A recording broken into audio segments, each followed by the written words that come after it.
Hola, mi nombre es Lady Johanna Velázquez, soy estudiante del programa de Ciencia de la Información y la Documentación, Bibliotecología y Archivística de la Universidad del Quindío. Esta asignatura es Organización y Descripción de Archivos, pertenezco al grupo 6. En esta oportunidad vamos a hablar acerca de la descripción archivística de la norma, específicamente de la norma ISAR CPF. Antes de hablar de la norma, me gustaría hablar un poco acerca de la descripción de archivos. La descripción de archivos debe ir de la mano de la ordenación. ¿Por qué? Porque es un ejercicio que nos permite tener el control y transmitir la información de una manera adecuada, hacer una recuperación de la información que estamos custodiando y además facilita la normalización de los términos que se emplean para la recuperación y la custodia de la información. Nos permite también como archivistas hacer una amplia difusión del material bibliográfico o del material de archivo que estamos custodiando. Además, debe tenerse en cuenta que para los procesos de descripción es importante utilizar un lenguaje homogéneo, un lenguaje que sea transmitido y un lenguaje que sea asimilado de manera sustancial y de manera clara para todos los que intervienen en el archivo.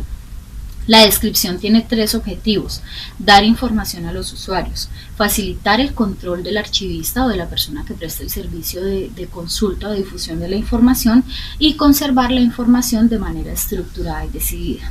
Por eso en la oportunidad de hoy vamos a hablar de la definición de la norma ISAR. Lo primero que vale la pena destacar es que la norma ISAR es una norma internacional, que tiene un lenguaje internacional, lo cual facilita el hecho de que pueda ser intervenida para distintos fondos documentales y que estos puedan comunicarse entre sí, no solo a nivel de país, sino a nivel de distintas naciones. Es una norma que constituye un ejercicio descriptivo para documentos producidos por instituciones, por personas o por familias. La categoría o la característica que tiene la norma ISAR y que la diferencia de la norma ISAT-G es que es muy relevante y muy relativa al productor de la información. La norma ISAT-G, al contrario, nos permite una categorización en la descripción del documento como tal o del grupo de documentos, yendo desde lo que es el fondo, el subfondo, la sección, la subsección y a un nivel de detalle máximo de la unidad documental.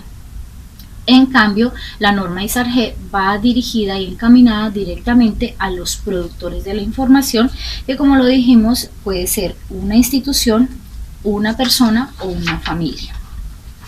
¿Cuál es el alcance y la finalidad de la norma? Bueno, la descripción del productor del documento de archivo tiene la finalidad de categorizar, de entender y de comprender quién es el productor, quién produce la información, cuál es la razón en sí de la producción de esta información para la institución, la persona o la familia, el carácter internacional y multinacional de conservar lo que se ha producido desde el pasado, traerlo al presente y además entrelazarlo con otros fondos documentales o con otros documentos, acervos documentales generados en otras partes del mundo. Está concebida para realizar los registros de autoridad de los archivos y para que estos se puedan compartir, fomentando la elaboración de descriptores consistentes. Hablábamos del empleo y la utilización de lenguajes homogéneos y de lenguajes controlados que puedan ser fácilmente validados a nivel internacional. También la identificación de las personas, familias o instituciones que producen estos documentos nos garantizarán su recuperación y su interrelacionamiento con otros. Está pensada para que se utilice conjuntamente además con otras normas. Que vale la pena destacar acá, que la norma ISAR no es una norma estricta o cerrada, es una norma amplia, además es una norma versátil y también es una norma flexible que permite su interacción con otras normas. Se ve en esto mucho que la norma ISAR se interlaza o tiene una interrelación directa con las normas ISO. ¿Cuál es la estructura de la norma? La presente norma se presenta de la siguiente manera. Primero, presenta la agrupación de las áreas. Hace una presentación de cómo están definidas las áreas. Se definen en 4 áreas. Lo segundo que hace es explicar cada una de las áreas de manera detallada. Luego, la norma describe cuáles son las reglas o las normas aplicadas a cada una de las áreas. Es decir, hace un ejercicio de identificación de áreas, descripción de cada una, descripción de las reglas o las normas que hacen parte de cada una de las áreas y por último, para facilitar el entendimiento al lector, presenta un ejemplo o varios ejemplos de cada una de las áreas, lo cual le permite al lector no solo comprender lo que está leyendo, sino también facilitar su aplicación cuando se encuentre en el ejercicio de establecimiento de un descriptor. ¿Cuáles son las áreas y elementos en la descripción? Encontramos 4 áreas específicas. El área de identificación. Dice que en esta área se incluye la información que identifica unívocamente a la entidad que está describiendo. Es decir, en el área de identificación se describe a la entidad productora, que puede ser una persona, una familia o una institución. El área de identificación, cuando habla de unívoco, quiere decir que el nombre que se pone en el área de identificación debe tener un solo significado. No debe estar sujeto a interpretaciones, debe ser un nombre concreto y puntual que describa el área productora. También aquí hace mucha alusión a que deben tenerse en cuenta las formas normalizadas de descripción del nombre. Es decir, cuando yo voy a poner el nombre, debo tener muy claro cuáles son las formas normalizadas o cuáles son las características con las que yo puedo definir o describir el nombre. Tengo el área de descripción. En el área de descripción se proporciona información pertinente sobre la naturaleza y contexto de la actividad. En el área de relaciones se consigna y describe la relación con otra institución, persona o familia. En el área de control se identifica también, igual que en el área de identificación, de forma unívoca el registro de la autoridad. Es más bien como una ubicación. Hace parte también de definiciones geográficas. Vamos a explicar cada una de las áreas y vamos a dar unos ejemplos de cada una de las áreas. En el área de identificación, yo defino el tipo de identidad. El tipo de entidad. Si es una persona, allí yo debo definir claramente la entidad que lo produce. Si es una persona, si es una familia o si es una institución. Debe estar el nombre de acuerdo con las categorías o las características y la forma normalizada de descripción de este nombre. Además, si yo puedo poner allí, describir el registro de autoridad. Es allí donde yo hago uso de otras reglas para esta descripción y donde donde esta norma ISAR se complementa con otras normas. Vale la pena destacar acá que cada entidad es libre de definir cuáles son las reglas que va a emplear de normalización del nombre y la ISAR-G se acopla fácilmente a estas reglas que la entidad defina para hacer los ejercicios de descripción. Vamos al área de descripción. El área de descripción tiene un nivel de detalle superior. En el área de descripción podemos encontrar la fecha de existencia, la historia, el lugar. Aquí hay que hacer una categorización. Cuando se trata de entidades, debo establecer cuál fue la fecha de creación o de fundación de la entidad. Debo identificar si la entidad se suprimió, se fusionó o si la entidad se liquidó. En este caso debo tener en cuenta esa fecha de supresión, de liquidación o de fusión. Si es una persona, debo tener en cuenta la fecha de nacimiento y la fecha de fallecimiento. Pero si yo no tengo acceso a esa información, debo ser más analítico, como buscando en este fondo documental las fechas en las que se produjo la actividad, es decir, las fechas en que el autor produjo esa información que es objeto de descripción. Y estas son las fechas que yo voy a tomar como mi componente del área de descripción.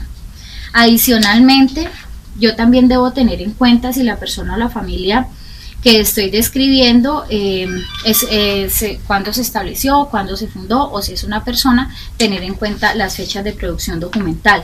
Aquí nos pone como ejemplo el archivo general de España. Podemos tener nosotros como ejemplo nuestro archivo general de la Nación de Colombia, cuándo se creó y los fondos que tiene allí. Si es una persona, podemos tomar como ejemplo el archivo personal de Gabriel García Márquez. Vale la pena destacar en este caso que muchos de nuestros archivos a nivel del país no los tenemos acá, nuestros fondos personales o nuestros fondos familiares han sido donados o vendidos al exterior, muchos de ellos a los Estados Unidos, y allí están también descritos y catalogados con la norma ISAR, teniendo en cuenta que este es un concepto internacional de utilización. Vamos al área de relaciones. En el área de relaciones, ¿qué vale la pena destacar?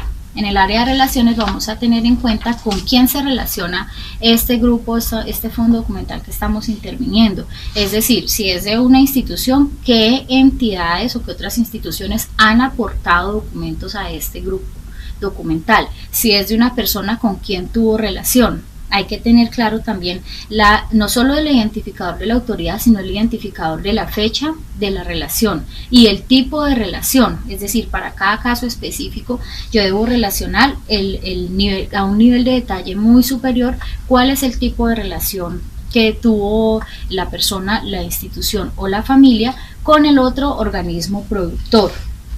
Debo tener en cuenta también las fuentes productoras, el tipo de actividad de estas áreas de relación. Es decir, si es una institución que tiene relación con otra que alimenta este fondo acumulado, cuál es la actividad, y eso se describe en el área de relaciones, cuál es la actividad. También voy a tener en cuenta la cronología, es decir, la fecha en que se dio lugar a esta relación, y debo tener en cuenta también el ejercicio el cual dio lugar a este tipo de relación.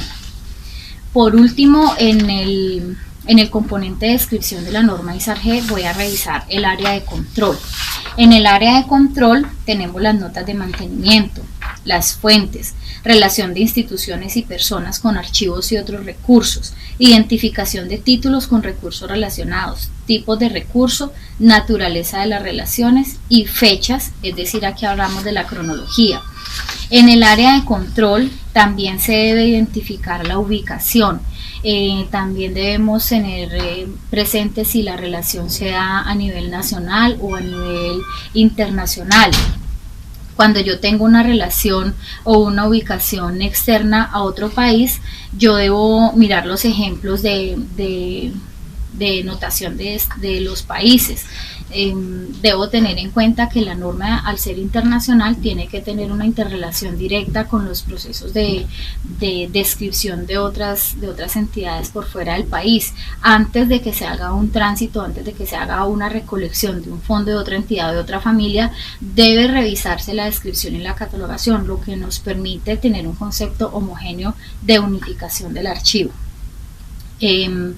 Por último, bueno, vale la pena destacar, y lo decía iniciando el video, y es que la ISAR-G es una norma que viene a complementar la ISAR, que la ISAR es una norma que tiene como objetivo principal el análisis, la identificación y la descripción del productor documental, y la ISAR-G complementa esta información a un nivel de detalle más extenso, poniéndonos en un contexto de ubicación del documento como tal o del fondo documental como tal. Entonces la prioridad o la prelación que le da la ISAR a la descripción es al productor, y tiene pues estos tres componentes principales de producción.